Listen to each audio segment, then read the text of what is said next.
morning. I'm Dave Krause. This is Policy Talks, and welcome the live audience here at Columbia State this morning that we have. Our show brought to you each month by Williamson Inc., our Chamber of Commerce here in Williamson County. We appreciate the hospitality that Columbia State shows us every month and brings us here, and appreciate the Lions Leadership Group for supplying our coffee and bringing it over here and giving us a way to meet and greet for a while before we go on the air every morning. Just want to thank Creed for his bringing the TV audience here from Channel 3, our WCTV station, and thank Tom Lawrence for bringing it over to air with WAKM AM 950. And I think we've got a YouTube audience out there as well that's being live streamed too. So you could be anywhere and see us this morning. We have a special program today. Our guest is Jason Golden, the superintendent of the Williamson County Schools. Dr. David Snowden was scheduled to be with us, but he is under the weather this morning, so to speak. And he is not feeling well, and so we're going to lean on Robert Blair, the chairman of the school board, and Sheila Cleveland, who's, well, excuse me, Sheila, you're not FSSD, you're from county. Getting mixed up already, but we'll get Robert to tell us a little bit about what's going on with the FSSD. This is kind of a follow-up to the State of the Schools address that our superintendents gave at the chamber meeting last week, Thursday, I believe. And it was a celebration of a lot of accomplishments that have been recognized over the last few weeks for the FSSD as well as our county schools.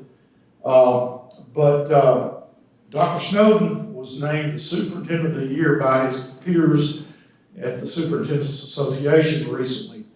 Now, do you think that was deserved, Robert? Oh, absolutely. Maybe it would do. Maybe it would do. He had been nominated for the regional superintendent, and then when they go to Gatlinburg for what's called the TOSS conference, which is the state superintendents, then he was elected superintendent of the year. So we're absolutely very proud of him. Well deserved. He's been in that role for over 20 years, and he continues to do an amazing job. And I think we all know the story of whenever he gets his bonus every year. I think the last 20 years he's given that bonus back to the district, and so that's just one of the things that he does that we're so proud of. Just what he does to keep the district on track, and the things he's very innovative, but yet he's grounded and rooted in making sure that we're educating children, and that's our first priority. Now, he highlighted some of the TCAP results at the address last week that all of them were impressive, but a couple of them stood out to me. Just because Algebra 1 and Geometry were probably, when I was in high school, not my best subjects. But the ELA, the math, the science, the social studies were all way above state TCAP scores. But the Algebra 1, I think y'all had 84.3% proficiency compared to the state's 23.2% statewide. Geometry at 92.9% for FSSD compared to the state's 28.6%.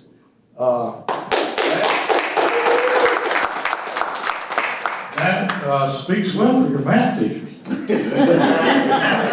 And I, like you, didn't understand them because I was not algebra or geometry. So somebody had to break it down for me. But yeah, we're consistently, as well as our counterpart, Williamson County, we're consistently improving those, and we're consistently performing above state levels.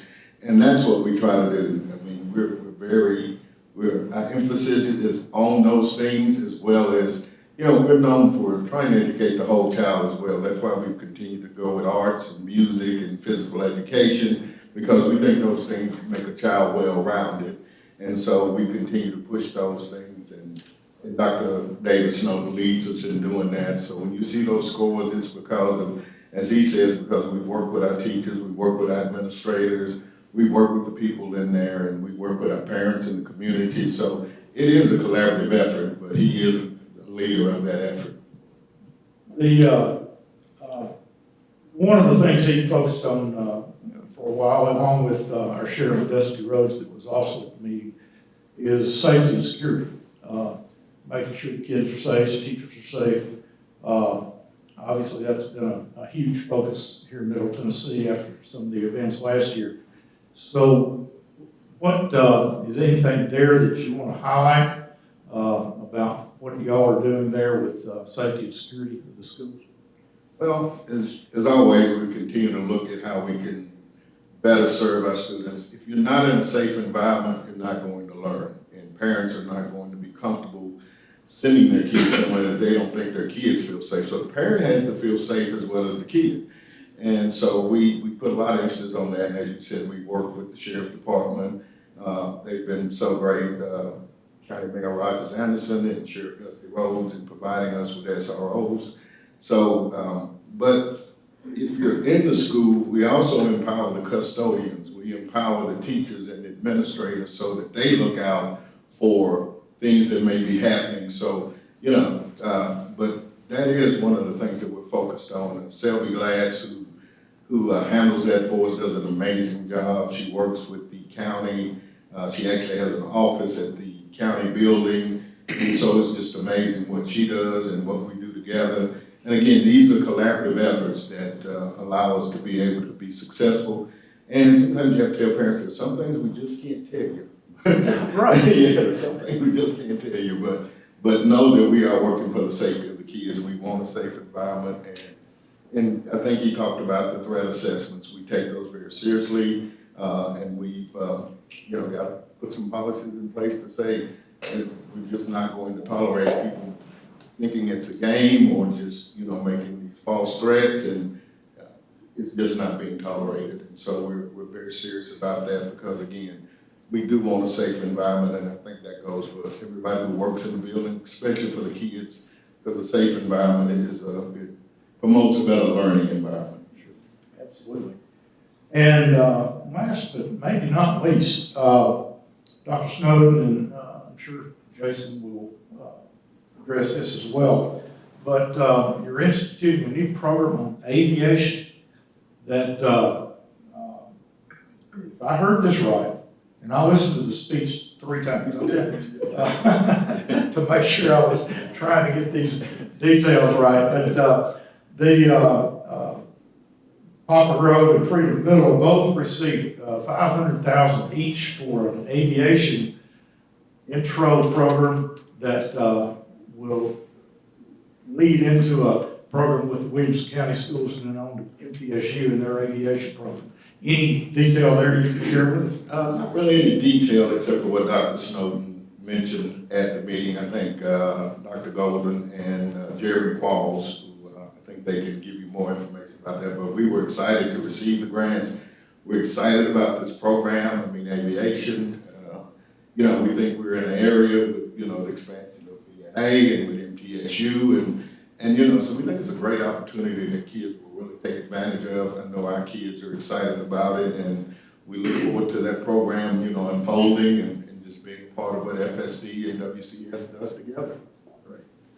Robert, we appreciate you standing in for Dr. Snowden, and tell him we miss him, and if he can come back next month, he can fill in the gaps. We'll do the same thing again. Okay? Take care.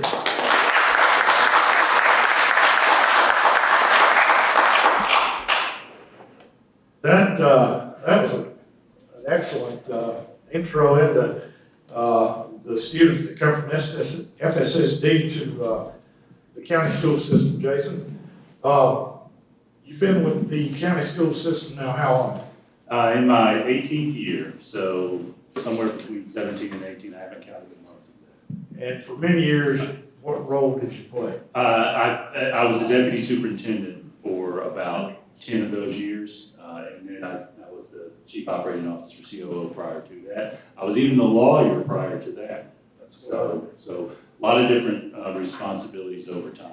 We have an unbelievable team. We have a lot of people, and our leadership team is pretty incredible. Your presentation the other day was pretty incredible too. The award the district just received, top performing school district in the state. Yeah, we actually did the math on that. The state's not yet given out their awards. In fact, they don't give awards to districts as a whole. They do to individual schools. We did the math on math tests and English tests, etc. The state tests grades 3 through 8, and they also test particular high school courses, particular state emphasized high school courses. And so TCAP is the state 3 through 8 testing, and they test those 4 common, especially important subjects: English, language arts, math, science, and social studies.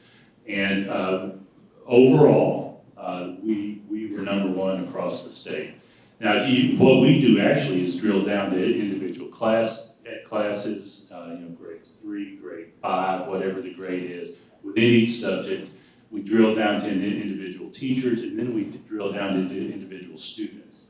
And I'm convinced that the reason we continue to perform at or near the top is because of that last comment I made, drilling down to individual students and their performance. In the last few years, our teachers have spent a lot of time with each other, talking about how their students are doing on mastering particular standards of the state. And I'm not talking about preparing for the test. I'm talking about making sure our students understand the content they need to move to the next level, whether it's 3rd grade or finishing high school, to prepare them for where they're headed at the next step. So at the elementary level especially, we all know reading's important. You have to be able to read. Reading and math are some key focus points of the state. Of course, social studies and science are part of that. Our teachers are carving out time to do what we call common formative assessments. In other words, small little tests for students that aren't graded, aren't included in the grade book. They're formative, meaning they're not summative. That we want to identify, have the students understood the material that they just went through. And if we identify that a student hasn't mastered those standards, the teachers as a team get together and they'll adjust the pacing of the course to make sure that those students do master those key standards that are so important for them to move on. And if you think back to those years, the little bits and pieces you've learned about education over time, you hear stories about students falling behind, students who might miss something, not do well in a particular grade, and the class keeps on moving on. And suddenly those students get farther and farther behind. When our teachers have the time to do that, it increases the numbers and likelihood of those students grasping those standards so that they don't keep on falling far behind. So over the decades, back 30, 40 years ago, when you would hear all those stories of students who can't read, our teachers at those youngest grade levels are making sure that every student has that capacity and can grow along with their peers. So that's just one key point as to why we have that growth, why we continue to grow our students. So yeah, we do celebrate that. We celebrate so often that we're at or near the very top in the state. And I tell you, those times when we find a peer of ours who might be #1 in, say 5th grade science, we celebrate that. We work really well with our peers across the state. And I know you just spoke earlier with Robert Blair about Dr. Snowden being named the state superintendent of the year. We know that proverb about a rising tide raising all boats is true. That when others do well, it helps us. When we do well, we have that responsibility to share with others what we're doing so that we can support each other. We've got a great team with FSSD. Sounds like I almost want you to go over the process that you use to identify what the kid needs to understand better. But in my industry, the rage right now is artificial intelligence. Is that something that y'all are using or exploring as a tool to help teachers do a better job? We are at the early stages of identifying artificial intelligence supports that we can have. And it's interesting, we've been at the research level. I'll give you one anecdote that we've seen. We have an international baccalaureate program at Franklin High School. And then we have a lot of AP courses that our students take, thousands of AP courses. And they're kind of different tracks. We know that those national organizations for those two separate tracks have identified issues with artificial intelligence and are at the moment talking about completely different tracks. One of the two is saying we haven't identified yet the impact of artificial intelligence in making sure that our students learn and can identify what they need to learn. And another one is saying, hey, let's dive in all the way with artificial intelligence. So we know that those organizations that actually open doors for our students are going through that. So we're having conversations with those groups trying to identify that. And I'll tell you, we're not a PhD engineering school, you know, where they're doing that kind of research on it. But our teachers are having conversations with our students. There are times where a teacher says, feel free to, you know, add that to your work. But there are other times, for example, if students write in an essay about personal experiences, it's quite obvious if they use artificial intelligence without sharing that the personal detail, that perhaps they didn't write it. So we are really going through that balancing standard. I think that's another one of our challenges for the future. Those tools are there. 30 years ago, there was talk about, computers, right? Who the internet. And it's a constant tool for us now. We can't get along without it. We know that's where we're headed with these technological advancements. Interesting stuff. One of the things that you seem to be quite proud of is Brentwood Middle's recent designation as a Blue Ribbon School. Tell the story about your, this is a little different audience than we had last week. Tell your story about your high school. Well, right, as of this year, we now have 16 National Blue Ribbon Awards for our schools. Brentwood Middle was just named this year. It's actually their third. Clovercroft Elementary has actually had 2 awards. And it's something that it is the highest possible award for a school, for an individual school to get. The state nominates, and then there's a federal process. The U.S. Department of Education gives those awards. In the story I tell, and Carol Birdsong, our communications director, I think I said something like, Carol Birdsong rolls her eyes every time I tell this story. But I graduated high school in Metro Atlanta in the 80s. And my senior year, my high school was named a National Blue Ribbon School. And a few years ago, I was driving with my son, visited my mom, and then I drove past my old high school. And that was still up on the exterior of the school, 1985 National Blue Ribbon School. It's something that you celebrate forever. It is, if you get that award once, that is a big deal. With the detail, the competition that you have with other schools. And so when I talk about 16 National Blue Ribbon Schools for Williamson County Schools, it is incredible what our teachers and students are doing. Good deal, good deal. Scholarships, national merit semifinalists, record numbers, seems like year after year after year. 49 so far this year, 64 last year by the end of the year. AP exams, lots of opportunities for kids to save their parents money with scholarships in college. You had some numbers about AP exams, and I'm challenging you this morning to add to that the numbers for dual enrollment, but tell us a little bit about that. Well, so this past year, we had 64 students score perfect ACT composites. And by the way, I just dropped my notes on the floor, so we'll see how much I know and how much I'll get. We'll see. Last year we had 64. This year so far we have 49, and we're not even in October yet. So we're looking forward to what our class of 2024 is going to do with that. We have, in the last few years, been breaking records in that category. National Merit Scholars, which is based on the PSAT. I actually looked back at what I spoke to at the State of the Schools. I actually made a terminology mistake. That's actually the organization that administers SAT and PSAT that names those National Merit Award winners. Last year we had 78 National Merit finalists. This year they haven't named the finalists yet, but we have 81 semifinalists. Almost every semifinalist becomes a finalist. So last year we had 78 semis, all of them became finalists.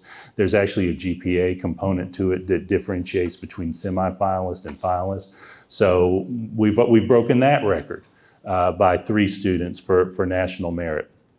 I would have to look at my notes for the exact numbers of AP exams, but over 8,000 students passed an AP course. Well, let me make sure. 8393, I believe. 8393, thank you very much. 8393 AP courses last year, students scored a 3 or better. And every college is a little bit different. For many colleges, that means you get that credit for that course. So that's what you're talking about when you talk about, it's not just the scholarships. We had about $102 million last year of scholarships accepted. We used to brag about scholarships offered, but then we recognized it doesn't matter if you get an offer if you don't accept the scholarship. So we actually have on our website, WCS by the numbers, the tracking of that. Another peculiarity of that is if you choose a state school, your scholarship numbers might be lower, but the net could be better. Because if you get a full ride, all tuition and expenses, that's what really matters, right? It's that gap in what a parent actually has to pay out of pocket. So we're proud of that. You talked about Columbia State. We have 612 students right now, 612 high school students who are taking a course at Columbia State. 612 who are taking a course at Columbia State. The state of Tennessee has a program for scholarships related to that. So our students apply for those scholarships so that they can take and achieve actual credit, college credit while they're in high school. So the numbers there are pretty amazing. You know, we talk about those 81 students who got the National Merit Scholars. They're gonna probably have their choice of any school they want. For the vast majority of their schools, it's gonna cover the vast majority of their expenses. Well, when you talk about 612 students taking college courses, getting a leg up on where they are, that starts changing generations with those numbers. So we're very proud of that work. We're very proud of those AP numbers, the 8,600 and change or whatever that I gave, that you gave me back, because my notes are sitting here on the floor. 8393. 83, thank you. And we had a little over 4,000 students get those 8,300 and change AP 3s or better, which means that on average, our students who are taking those courses are passing about 2 or so AP classes. So we did a little numbers. We tossed out, and I looked at Dr. Oldham from Tennessee Tech, who was in the audience when I did the State of the Schools. Let's say conservatively a credit hour at a state school is $390. You multiply that times the numbers, we're talking about $9 million or so worth of college education just this past year for students that actually technically doesn't even show up in our scholarship dollars. So the $500 million that we spend in Williamson County on schools, we're getting $9 million plus, what was the other number for scholarships? 102 million. 102 million? Yes, 102 million. That's a pretty good return on investment, best I can calculate. Well, and it's funny, we don't think in terms of money return on investment, because what we're doing is something over the course of a lifetime for our students. It's not just a quality of life, but it's the future of the United States. But if you look at the numbers, it is amazing. Yeah. Right? Because we as a community, and we've done this in the United States, and I think we do it better in the US than any other country, because we open up those doors in such a way that's rare across the world. that we do invest in ourselves. We invest in our children, and we can see those numbers, those raw numbers for us. I'm so proud of that, but I'm so proud of how our students turn out, the doors that we open for them so that they do have those choices in this country. As you know, I'm a big proponent of the dual enrollment, because if you're lucky, a family has a brainiac in the crew. Out of 3, we had one, and 1 out of 3. That's not a bad ratio. Had the high ACT score and so on and so forth. But the other 2 were more average, like me, and the dual enrollment saved them a lot of. Let me say this kindly. There's not a kind way to say it. I was not an English student in high school particularly, but they got their college credit, English comp and American Lit and English Lit done in high school. So they didn't have to take it again once they got to college. And so their freshman year in college was more attuned to a male student that wanted to move on and study construction management or something. So it's a great program, and in addition to saving money, it moves kids along past things that they want to get done. Well, you really hit on a core part of what we do. We're the public school system. Mm-hmm. We are serving over 42,000 students in our county alone, including Franklin Special, which is a pre-K through 8 program. It's a public school program whose students come to our high schools. The scope of what we're doing in numbers and the impact that we have on the community as a whole in the aggregate is key. You talked about the average. We all know, those of you in business, hard workers get the work done, right? And you do need to learn, you do need to know how to do it, but you also need to know that I need to work. Mm-hmm. And that's what the whole scope of our student body is learning. Because we do have those high expectations, because we know that all students can learn at a high level, it increases that capacity for students. And our hope is that when they leave us, not only are some doors open, but they also realize, hey, I'm going to have to work to be productive.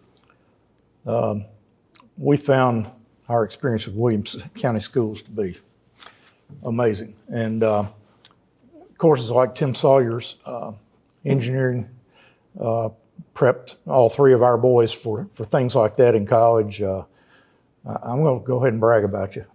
But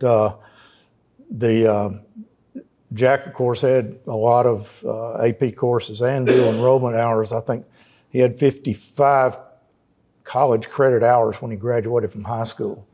Auburn accepted 53 of them. There you go. And he was strongly encouraged when he got to Auburn to start over with Calculus 1. And he said, I really don't want to do that. He'd already taken I understand that. AP Calculus and all this, and he started out in Calculus 3 at Auburn and aced it. So he was extremely well prepared, and I could tell many stories. But well, you mentioned Tim Sawyer. He was a teacher at Centennial High School and taught engineering, computer-aided design work, et cetera. What I think of as math application in a lot of ways. So I would like to segue to our college and career technical education program, since you mentioned that. Yeah. You spoke with Robert Blair about aviation. In last year's state budget, the governor asked and received from the legislature a grant for every public school system in this way: $1 million per high school and $500,000 per middle school on an application process for us to present an innovative schools model in college and career technical education programs. In other words, the money was set aside, but we had to submit a grant application and explain to the state what we were going to do that was innovative. So our application included creating an innovation center really starting to follow the model of our Entrepreneurship and Innovation Center that we did on our own with county support to take that next step in innovative college and career technical education programs. So we've got the grant. It was approved by the state. We are building a facility on Franklin High School's campus, and it will be a hub for innovative college and career technical education programs. And one thing that I think is neat, aviation is one of them that we're working on. And we expect that it should open in 2026, right? You have to think longitudinally, y'all. You have to plan ahead. So aviation is one of those programs. We studied MTSU's college aviation program. But I want to also mention that we're looking at HVAC. Some of those traditional, actually y'all, pretty well paying careers that we got away from decades ago. Mm-hmm. Now we know that so much of our college and career technical education programs are driven by student interest. You mentioned your son with Tim Sawyer. Sometimes the force of personality of a teacher can drive a student to those really amazing programs that can open doors for their careers. And so we're going to be recruiting teachers for that as well, because we know that's key. So we're excited about that. If I can find it, I'll try to find the letter on my phone that my youngest son wrote to Tim Sawyer, thanking him for the education he got in his program that so well prepared him for what he was going to see in college. And I tried to read it at a school board meeting, and my 90 seconds didn't quite allow for all of it. So. Well, that's neat that the 90 seconds didn't quite allow for it. And we do have public comment at our school board meetings, and we will hear the whole spectrum, right? Because we serve everyone in the county. We serve the whole spectrum of thought. And in this country, one neat thing about it is we have the First Amendment. And we do hear that whole scope of thought at our public schools. What I want the listeners here to know is that we're doing right by your child. We're doing right by your grandchild. We're making sure that they're prepared for the next level. We know that every imaginable political argument will be fought at our doorstep because what we're doing is important. And so we know and expect that. And y'all, there's nothing new under the sun when it comes to that. You think about school systems over the course of U.S. history. The Civil War disrupted schools. Schools shut down because of the war. The Civil Rights Movement in the 1960s, those issues were discussed in the public schools. Vietnam War, you think about that. All those important U.S. arguments are discussed at the front end, on the public level of schools. Throughout all that time, we make sure that we teach students those core standards that the state sets for us, to make sure they know how to read, to make sure they know math, to make sure we continue to open those doors. Sorry, I know you really didn't touch on that when you spoke to public comment, but when I hear public comment, I think about the scope of community members coming, because we do have an open venue for them to share. Wished I'd thought to look that letter up. It was, he so appreciated what he learned at Centennial under Mr. Sawyer. And if he had that many credits, he was just about a junior when he started college. He could have been. For some reason, it still took him 4 years. He enjoyed Auburn too. So, but yeah, he could have accelerated that a lot. But it gave him more options when he got to college, and it was a real blessing to all three of my boys. So you've mentioned one of the things you really spend a fair amount of time on are threats and how you deal with them. But you mentioned a new state law that changes the whole equation. Tell us what's going on there and what it means to the kids that play a joke. So the state of Tennessee, the legislature has added to our zero tolerance law. For decades, there has been a zero tolerance law that basically says if you bring illegal drugs into the school, if you bring a firearm, if you assault a staff member, then you are suspended for a year. And we actually have what we call the ALC, the Alternative Learning Center. The state actually requires us to have an alternative learning center for students who are on long-term suspensions.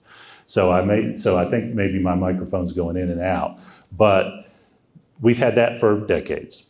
The legislature added threats to that zero tolerance law. And the definition is if you threaten to harm 2 or more people, they call it threats of mass destruction, and that's the definition, 2 or more, then you will be suspended for a year. And in essence, for a year, 180 days. And that just the same as illegal drugs. Our board has actually included alcohol on that zero tolerance as well. If you bring alcohol to school, it's a 1 year zero tolerance.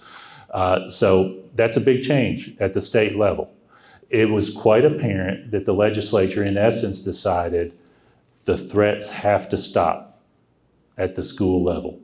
Now, the vast majority of threats in our experience are jokes that have a significant impact. No matter what the underlying reason for the threat, we still have to investigate. Every single one gets investigated because we can't decide on the front end, oh, that was just somebody making a joke versus somebody really making a threat versus somebody who made a threat and didn't have the capacity to do it versus someone who made a threat and planned it and actually has the capacity. The whole gamut of threats demands immediate response. And Robert Blair mentioned threat assessment teams. We have a threat assessment team that includes sheriff's office detectives, city police are involved, the district attorney's office, Franklin Special, us, our school administration, the juvenile court, our entire community that has a joint responsibility for keeping folks safe goes through the process of analyzing every threat. If someone makes a threat to harm a school, even on the weekend, we hear something from social media, they might get a knock, and they have gotten knocks on their door at 2 o'clock in the morning on Sunday. Whenever the event happens, our entire team goes to work. The sheriff's office is key to that. And so the legislature got involved and said, you're out for a year. Now, I will tell you that zero tolerance threat, the zero tolerance structure gives one person in each school district discretion to reduce, and that's me. It's the superintendents under the legislation.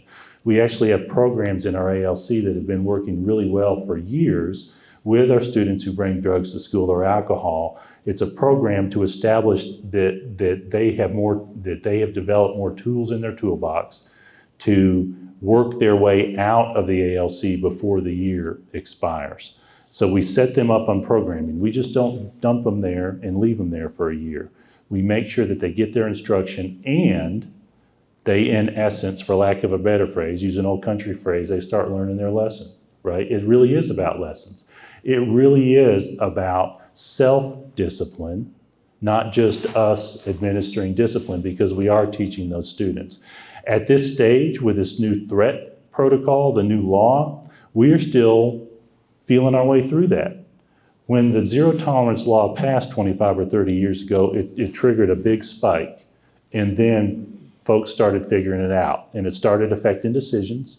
And I believe that's where we are right now. We're in that time right now where students are having to start recognizing that this is more serious than you might have thought it was. And we're in that spike time right now. So one of the things I commented on, I think at the State of the Schools, parents whose children weren't the ones who made the threats are generally relieved. Parents of students who did make the threats are shocked or flabbergasted that their child's out that long. So we are trying to get the word out.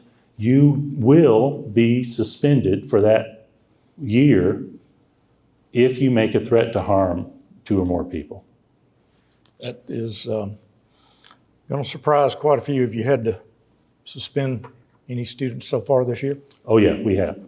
How many? I'm not going to share the exact number, but I will tell you the threat investigations have increased. Students are becoming aware of it, and sometimes rumors start. Mm-hmm. Some of our investigations revealed nobody even actually made a threat. It was just a rumor that circulated on individual cell phones. And the rumor became reality to them. We actually had a specific rumor about an active shooter on a campus that was cycling in one grade level at a middle school.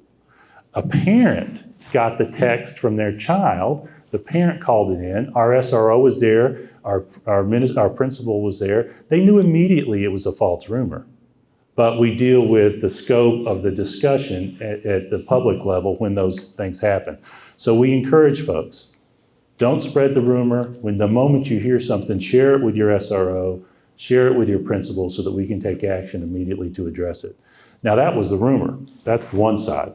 Yep. The other side is we need to be prepared for those real threats. And so when I talked about we're going to investigate every single one, that's what I'm talking about. We can't just wash something off or just say, oh, well, that was just a rumor.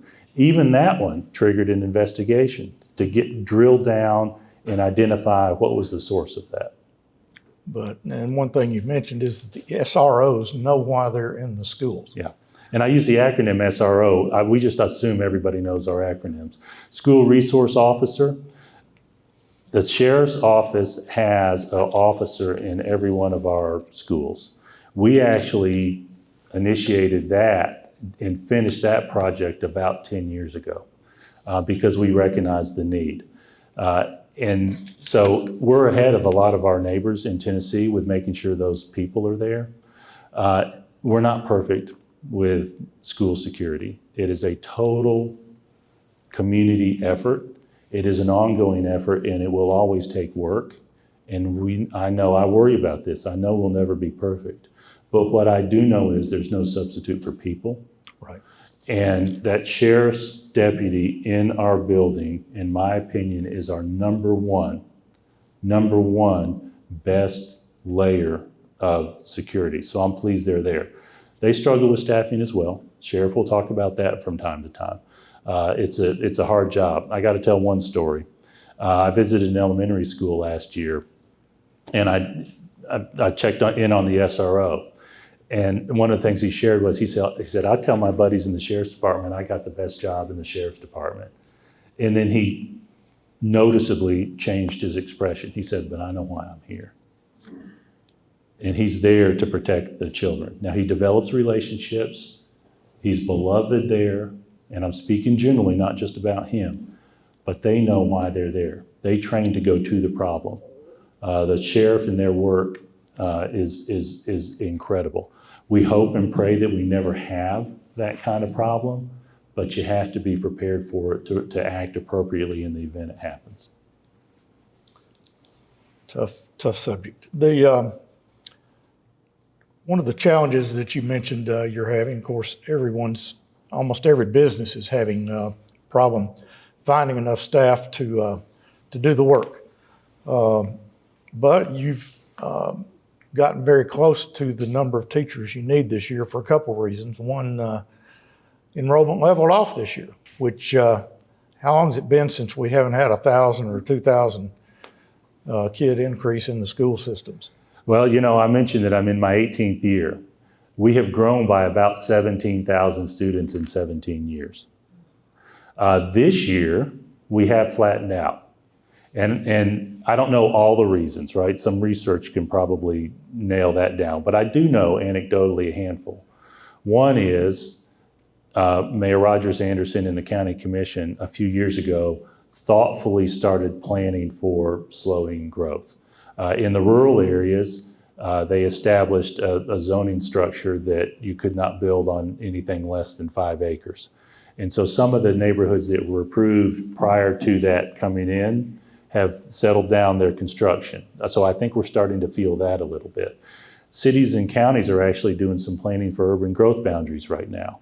The state law designates that there's a representative from the largest school system in the county on that board, and so I'm sitting in on that board. So I'm very deeply aware of the work they're doing with urban growth boundaries. But also, the cost of living's high here. The cost of housing has gone up. The interest rates have gone up. So I think it's a combination of all those things that we have flattened out this year. And Mayor Anderson was here, I think, with you at the policy talks with county government. He said something to the effect of Williamson County is no longer the fastest growing county in the state, and he's glad to give up that designation, right? Because it has been a thoughtful, it has been a thoughtful approach. So our numbers have flattened out, and that's a good thing. We actually benchmark ourselves against higher performing school districts in other metro areas across the country, from Metro Phoenix to Metro Chicago to Metro Atlanta. And what we have seen for some of those higher performing school districts that are a little bit ahead of us on this growth curve, they can continue and even excel even further with student performance when those numbers start flattening out. So we're looking forward to that. Now, I will tell you, I don't know if this is a trend or not. It's just 1 year. Well, here's your curveball, Jason. Okay, growth flattens out. The schools get $10,000, I think, a house in impact fees from every new house that's built in the county. So are you going to have to adjust your budget for new schools down if the growth slows? So you mentioned the impact fee. County government established an impact fee to offset the cost of building new schools, of construction. So that impact fee doesn't address how we actually serve our students. It addresses the facilities in which we serve them.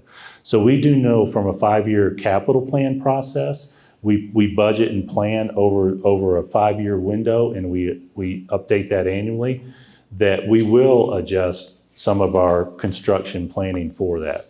One interesting phenomenon that we've seen right now, at least in this snapshot, this year's snapshot, knowing that we don't know what the trends are yet, we're still having growth in some areas. In other areas, folks aren't selling their homes and their children are graduating. And so we're still seeing growth in regions. I will tell you also, we saw growth in 10 of our 12 grade levels, but our kindergarten class was substantially lower than last year's graduating high school class. And the growth at every grade level didn't totally offset the difference between the graduating seniors and the rising kindergartners. So our middle grades are some of our largest grades. So that's another trend that we're looking at. Would love to spend more time on school bus drivers and things like that, but we're running out of time, and I want to cover a couple of things that the state legislature is doing or has done that affect our county school system. One,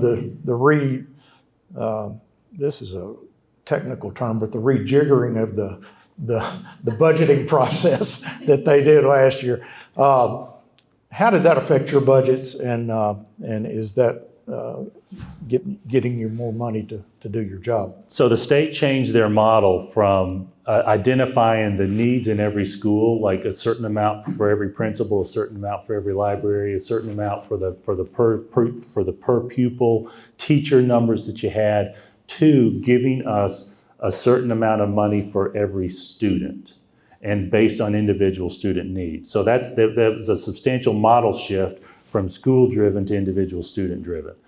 And when they made that shift, they also included this discussion that, and I heard this from a number of elected officials and appointed officials at the state level, we know we can't get this model set up unless we add funding to the state funding for schools. And they actually did it. We actually increased our net funding in Williamson County Schools based on their changing the model. So this year, I'm going to estimate we got somewhere around $6 million more this past year from the state than we did in previous years, and we put that to our teachers. We know that our teachers' income is still struggling to have a livable professional wage for these professionals, so we put that money in to our teachers. And so as numbers go up, as numbers go down, wherever you are, it's going to be based on the students. And if students have special needs, they might get a little bit more funding from the state. But here's our reality. About 2/3 of our total funding comes from county. And that's been true for a long time.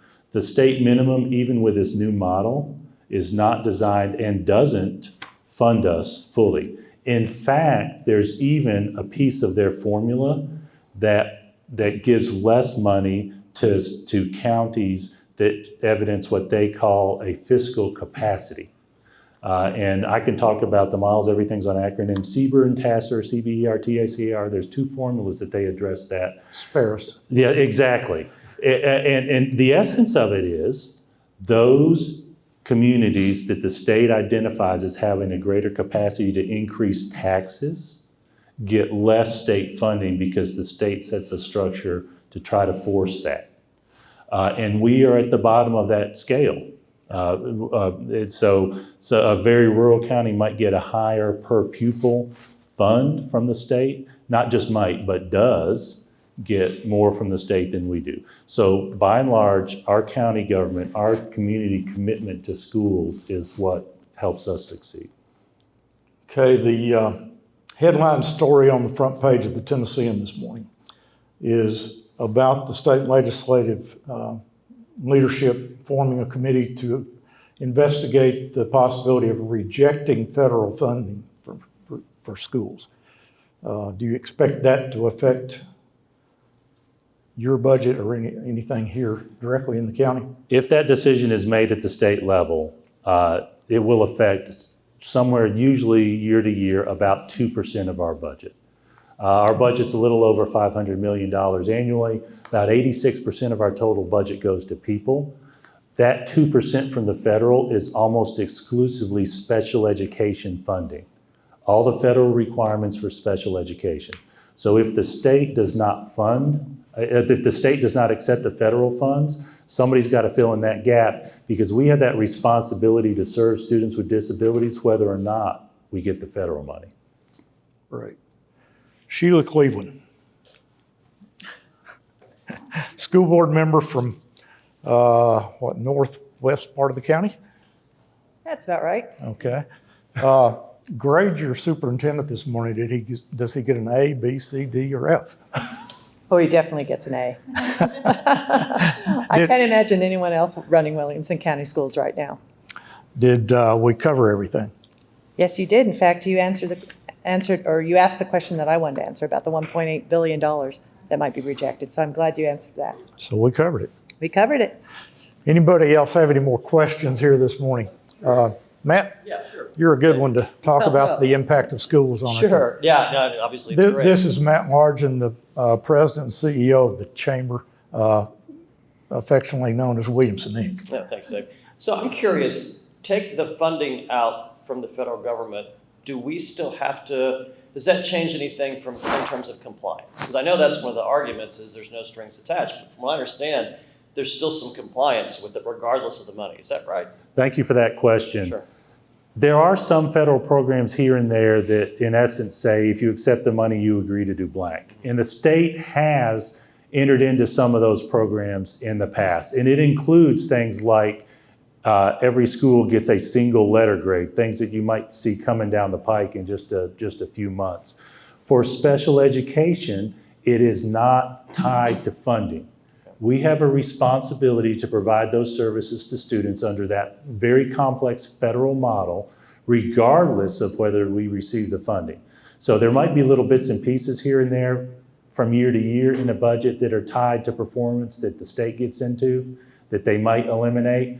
But special education, which is by far our number one when I talk about that 2% of our budget, which is usually somewhere $10 to $12 million a year, we've got to do it whether we get the money or not. Great, thanks. Tell us, you talk to a lot of companies that are considering making Williamson County their home. And from what I understand, schools are a pretty big part of that decision a lot of times. Sure. No, it's the biggest part of the decision. We hear this all the time from companies, from individuals. It really is about talent. There's a war for talent. It's unemployment rates low here, low across the country. The most important thing for companies to access talent, the most important thing for that talent is to have great schools for their kids and their future workforce. So we know our economic foundation lies in the strength of our public school systems in Williamson County. Great. Thank you, Matt. All right, thanks. I want to speak just a little bit for Matt as you're tracking down somebody else. And Matt, I'm speaking for you because a couple of years ago you shared something along these lines, and I may not quite get it right. Every community has something that draws businesses if businesses are coming. I think you mentioned Savannah, Georgia has a port. Memphis has their airport. Williamson County has its schools. And that struck me, and I'm never going to forget it. And we know that responsibility we have. Dr. Darrell Lampley, you are the man in charge here at the Columbia State campus in Franklin. And tell us again how many students you have from Williamson County Schools enrolled in dual enrollment now? So out of the entirety of Williamson County, it's about 710. Out of Williamson County schools, 612. So what are the subjects those kids primarily study while they're in high school? And how does that work as far as their high school and college credit? So, excuse me, the primary courses are English Comp 1 and 2. And you got to remember that we're built on semesters and the county system is built on a year. So we have to plan for a Comp 1 in the fall and a Comp 2 in the spring. And then if they want to follow up, there's Lit. And it works very well because there are certain requirements that the high school have, and they can fulfill some of those high school requirements with a college level class. Great. Okay. Again, that's a great program. Wasn't very well known when my kids started to high school, and I like to tell the story about going to the Tennessee Cattlemen's Convention over in Murfreesboro one day and happened to talk to a couple of old professors there that were representing the University of Tennessee.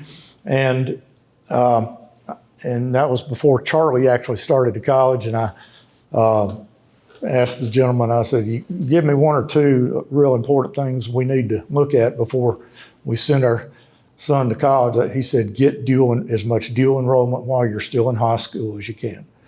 And that resonated with me because I hate to give English teachers a hard time, but I just did not like studying English. And the thought, and I got to college, and guess what? I didn't like to study English, and I didn't do very well.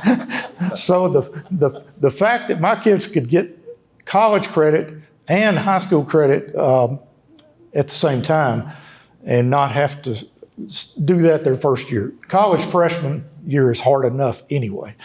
But if you can go ahead and get into some of your major courses and things that you're really there excited about, it just makes the whole experience so much better. And we appreciate what y'all do here.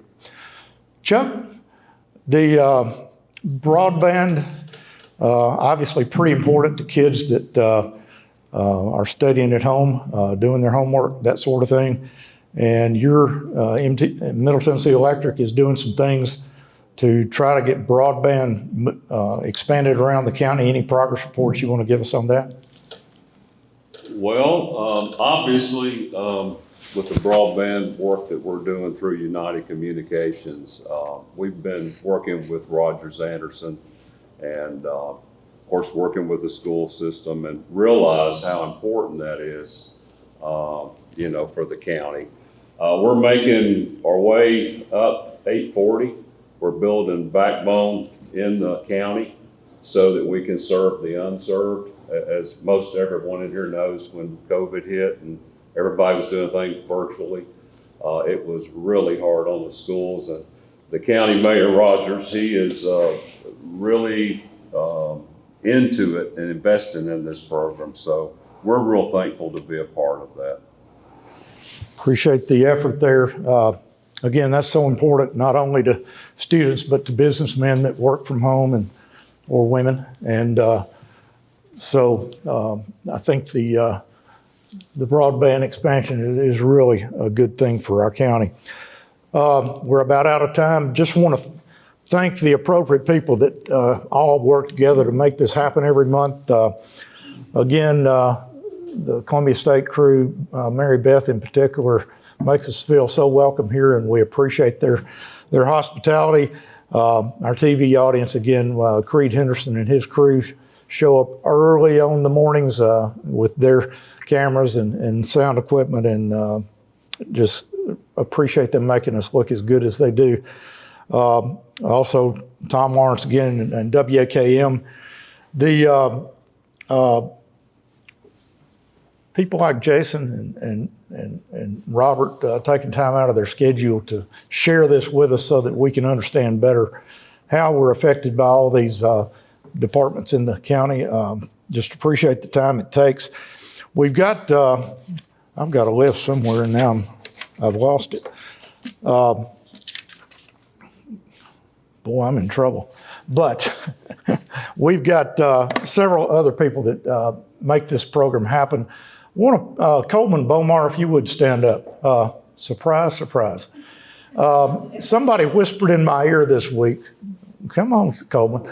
Coleman is the reporter from the Williamson Herald. And somebody whispered in my ear this week and said, Dave, you need to kind of give them a plug. And I went, duh, why haven't I been doing that for years? Because Coleman does a good job of covering our show and helping get that information out to the county. The Williamson Herald is such an important part of the community of Williamson County and the effort they make to make sure everybody knows what's going on and just pass our appreciation along to Derby and Cassie for all y'all do for us. Obviously, WAKM is another piece of that puzzle, and Creed's crew is another piece, but we just appreciate what y'all are doing. Got a couple of financial partners that help make this happen, Vanderbilt University and Lynn Maddox, AT&T, and Dennis Wagner. We appreciate their help as well. And then the coffee partner we have, Lion Leadership Group, our local McDonald's franchisees. In most cases, we appreciate your help. And there's one other one, chamber staff, Matt. Your crew does an amazing job. Kel McDowell's the quarterback on this effort, and he does a great job coordinating our speakers and facilities. So we appreciate y'all being here. Lena Bell, board member from FSSD, appreciate you coming, and look forward to having y'all back next month. We're working on another really good program for the end of October. Look forward to having you back. Take care.